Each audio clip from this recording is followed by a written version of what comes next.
આપણે દાબેલી માટે જે જોડે ખાવાની હોય છે ગ્રીન ચટણી એ બનાવીશું. તો સ્ટાર્ટ કરીએ આપણે એની માટેની ગ્રીન ચટણી. તો સૌપ્રથમ મેં અહીંયા 250 ગ્રામ દાણા લીધા છે, કોથમીર જેને કહેવાય. એ આ રીતે આપણે વચ્ચેથી કટ કરી દેવાની છે. તમે આખી પણ નાખી શકો છો, પણ કટ કરીને નાખો તો ઇઝીલી ક્રશ થઈ જાય છે. એને મિક્સર જારમાં એડ કરી દઈશું. આપણે અહીંયા લીધા છે 3 થી 4 લીલા મરચાં, જે નોર્મલ તીખા છે, બહુ તીખા લેવાના નથી. એ એડ કરીશું. 1 ચમચી જીરું લઈશું, શેકેલું જીરું, એ એડ કરીશું. 1 ચમચી મીઠું એડ કરીશું. મેં અહીંયા 4 ડાળી જેટલા લીમડાના પત્તા લીધા છે, એ એડ કરી દઈશું. 2 લીંબુનો રસ કરીને લઈ લીધો છે, એ એડ કરી દઈશું. અહીંયા આપણે ઓછો મતલબ 10 ગ્રામ જેટલો ગોળ લેવાનો છે.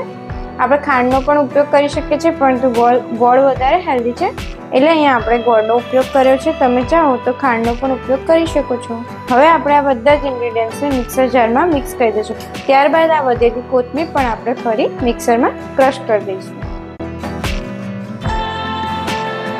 તો ફ્રેન્ડ્સ, આપણે કોથમીરની જે ગ્રીન ચટણી છે કોથમીર મરચાંની એકદમ રેડી છે, તમે જોઈ શકો છો.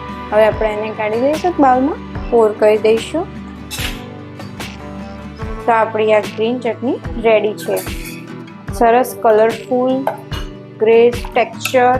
તો તમે પણ જરૂરથી બનાવજો. મિત્રો, આપણે દાબેલી બનાવવાની છે, જે મહારાષ્ટ્રની ફેમસ દાબેલી, એ આપણે અહીંયા સ્ટાર્ટ કરીશું. તો સૌપ્રથમ મેં અહીંયા બનમાં જે ભરવામાં આવે છે બટાકાનો જે મસાલો, એ આપણે બનાવી રહ્યા છીએ અત્યારે. તો એના માટે સૌપ્રથમ આપણે 1 મોટી ચમચી જેટલું તેલ એડ કરીશું. હવે આપણે એમાં અડધી ચમચી કે પિંચ ઓફ હિંગ લઈ લઈશું. હવે આ તબક્કે આપણે જે બટાકા બાફી લીધા હતા, 3 થી 4 સીટી લગાડીને 8 બટાકા જેટલા બાફી દીધા હતા, એને વચ્ચેથી કટ કરીને આપણે 3 થી 4 સીટીમાં બાફી દીધા છે. હવે એને એડ કરીશું. આપણે એને મેશરથી સિમ્પલી આ રીતે મેશ કરી દેવાના છે. તો આપણે જે બટાકા હતા એ સરસ રીતે મેશ થઈ ગયા છે. હવે આપણે એમાં મસાલા એડ કરીશું. તો સૌપ્રથમ આપણે જે મસાલો બનાવ્યો હતો જાતે, એ હોમમેડ મસાલો દાબેલીનો, એ અહીંયા 4 થી 5 ચમચી એડ કરીશું. અહીંયા બટાકાની ક્વોન્ટિટી વધારે છે એટલે આપણે 4 થી 5 ચમચી મસાલો એડ કરીશું. અડધી ચમચી હળદર લીધી છે, એ એડ કરી દઈશું. 2 ચમચી જેટલું કાશ્મીરી લાલ મરચું લીધું છે, એ એડ કરી દઈશું.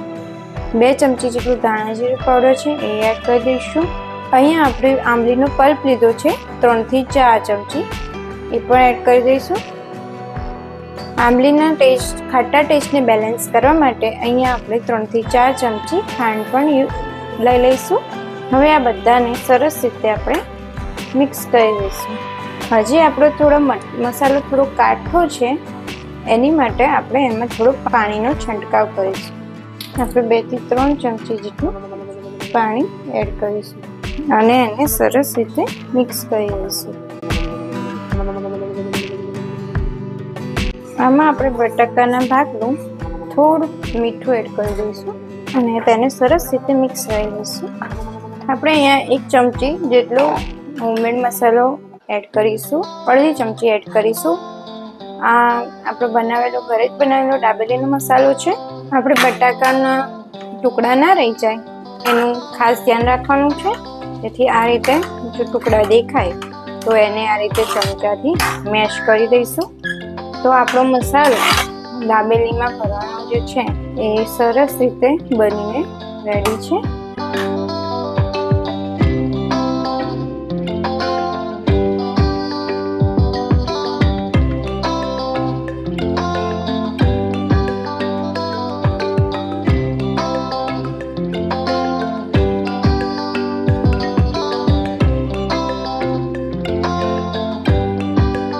હવે આપણે આને બંને વચ્ચેથી કટ કરી દઈશું.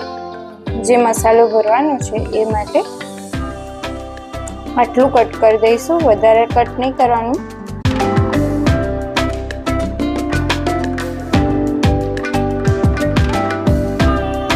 આપણે જે મસાલો છે એમાંથી ચમચી જેટલો મસાલો લઈશું.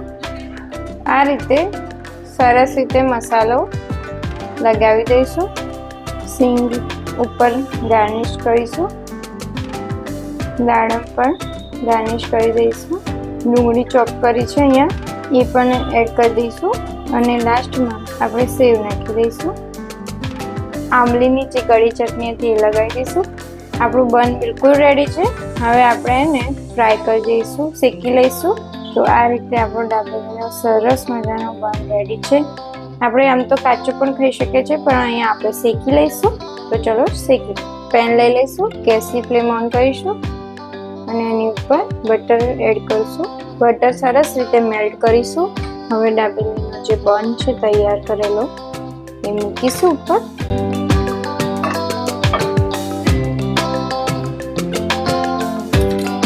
અહીંયા આપણે સરસ ચટણી, સરસ લસણની, આંબલીની જે બનાવી છે એનાથી ટેસ્ટ ખૂબ સરસ લાગશે. બીજી સાઈડ પણ એ જ રીતે શેકી લઈશું. આ રીતે ગોલ્ડન બ્રાઉન કરવાનું છે. બીજી સાઈડ પણ એ જ રીતે ગોલ્ડન બ્રાઉન થાય ત્યાં સુધી શેકી લઈશું. આપણે આ રીતે એક્સ્ટ્રા સેવ પણ આ રીતે લગાવી દઈશું, જેથી દાબેલીનો ટેસ્ટ અને લુક સરસ આવશે. તો આપણી દાબેલી બનીને રેડી છે, એકદમ સરસ. આપણે એને સર્વ કરી લઈશું પ્લેટમાં. એને આપણે ગ્રીન ચટણી સાથે સર્વ કરીશું. તો આપણી દાબેલી બનીને એકદમ રેડી છે, આંબલીની અને ગોળની ચટણી, ગળી ચટણી સાથે અને કોથમીર મરચાંની તીખી ચટણી સાથે એકદમ સરસ કોમ્બિનેશન સેટ કરીને આપણી દાબેલી તૈયાર. તમે પણ ઘરે જરૂરથી ટ્રાય કરજો દાબેલી અને કમેન્ટમાં જણાવજો કે કેવી લાગી અમારી આ રેસીપી. જસુપ્રિયા કુકબુકને લાઇક, શેર અને સબસ્ક્રાઈબ કરજો મિત્રો. Thank you.